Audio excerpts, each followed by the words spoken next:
بالعلم بل بالأدب تنال أعلى الرتب فعش. اللہ تعالیٰ نے شیطان کو کہا تھا کہ آدم علیہ السلام کو سجدہ کرو. کہا تھا کہ نہیں کہا تھا؟ شیطان کو چاہیے تھا اچھے بچوں کی طرح سجدہ کر لیتا، جیسے اللہ نے کہا ہے کر لے بھائی.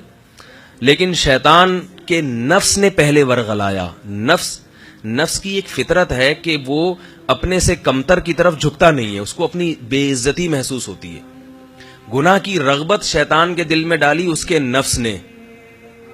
اس کو عقل سے سوچنا چاہیے تھا کہ میرا نفس مجھے غلط بات کا حکم دے رہا ہے، اس لیے کہ میں آدم کو سجدہ جو کر رہا ہوں، اگر مان لیا جائے کہ یہ مجھ سے کمتر بھی ہیں، فرض کر لو، لیکن حکم دینے والا تو بہرحال مجھ سے برتر ہے نا. آرڈر کو نہیں دیکھا جاتا، آرڈر دینے والے کو دیکھا جاتا ہے. اگر اللہ کے علاوہ کوئی اور حکم دیتا ہے شیطان کو، تو پھر شیطان کے دلائل کسی حد تک ممکن ہے صحیح ہو سکتے تھے، اس پہ بات ہو سکتی تھی. میں اس کی ایک مثال دیتا ہوں آپ کو. ایک دفعہ ہم کسی عالم کی مجلس میں بیٹھے ہوئے تھے، کسی بزرگ کا فون آیا، انہوں نے ان کے ذمے کوئی کام لگایا. کام عجیب ایسا تھا جو ان عالم پہ سوٹ نہیں کرتا تھا، یعنی ان کی شان کے خلاف تھا. وہ کرنے لگے. ہم نے کہا حضرت یہ آپ پہ سوٹ نہیں کرتا یہ. تو انہوں نے کہا اصل میں مجھے بھی پتا ہے کہ یہ اتنا مناسب کام نہیں، لیکن حکم جس نے دیا وہ میرے پیر و مرشد ہیں، میرے بڑے ہیں اور میرے محسن ہیں. اب دیکھو حکم دینے والے کی نوعیت بدل گئی. آپ کو اگر چلتے پھرتے کوئی بھی شخص کہہ دے کہ جاؤ پانی پلاؤ وہاں سے، یہ آپ بولیں گے خود اٹھ کے پی لے بھائی، مجھے کیوں کہہ رہے؟ خود اٹھ کے پی لے. آپ ہوٹل میں کہیں کھانا کھا رہے ہیں، آپ سے کسی نے کہا سر ذرا کولڈ ڈرنک لا دیں گے آپ مجھے، 2 پیپسی لا دیں گے، آپ کو غصہ آئے گا نا؟ بالکل بجائے بھائی، جیسے تو یہاں بیٹھا ہے کھانا کھانے کے لیے میں بھی بیٹھا ہوں.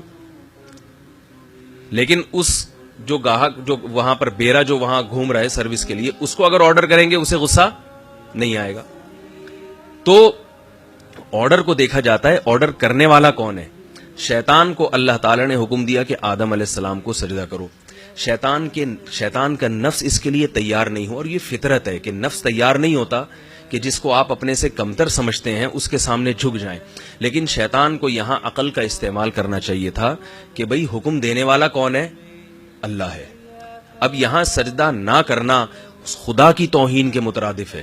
اللہ کی توہین، اپنی توہین تو برداشت نہیں ہو رہی، اللہ کے حکم کو اس کے سامنے توڑ کر احکم الحاکمین کی توہین برداشت کر رہے تو اب کیا ہے کہ شیطان نے دلائل قائم کرنا شروع کر دیے. خلقتنی من نار وخلقتہ من طین. اے اللہ تو نے مجھے آگ سے بنایا اور تو نے اسے مٹی سے بنایا، تو مجھے اگر تو نے اس کو سجدہ کروانا تھا تو آگ سے بنانے کی کیا ضرورت تھی؟ مجھے بھی مٹی سے بنا دیتا.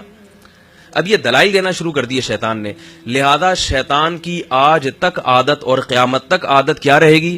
وہ جب بھی آپ کے دل میں آپ کا نفس آپ کو گناہ کے لیے ورغلائے گا.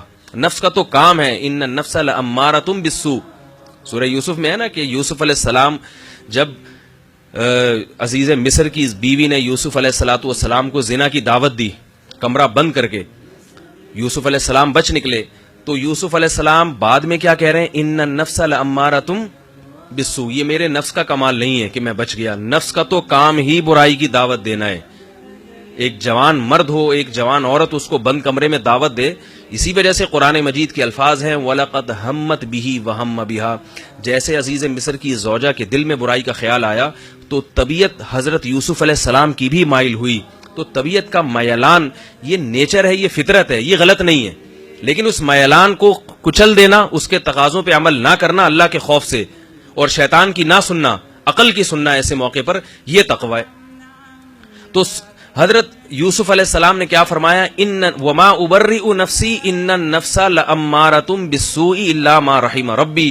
میں اپنے نفس کو بری نہیں کرتا کہ میرا نفس بہت اچھا ہو گیا مجھے گناہ کی دعوت ہی نہیں دیتا. نفس کا تو کام ہی لوگوں کو برائی کی طرف لے کے جانا ہے. نفس کا تو کام، نماز کے وقت نفس کہے گا نہیں پڑھو، آرام سے بستر پہ لیٹے رہو، کیا ضرورت ہے اٹھ کے وضو کرنے کی بھی. نفس کا تو کام ہے، اور رمضان میں کیا ضرورت ہے صبح سحری کے لیے اٹھنے کی، سوتے رہو آرام سے. تو نفس تو ہر الٹی چیز کی دعوت دیتا ہے انسان. اب ہوتا کیا ہے کہ انسان عقل استعمال کر کے اس نفس کی خواہشات کو روکتا ہے، لگام دیتا ہے. بھئی یہ خواہش پوری کر لو، یہ والی رہنے دو. بعض جائز خواہشات بھی ہوتی ہیں وہ پوری کر لیتا ہے.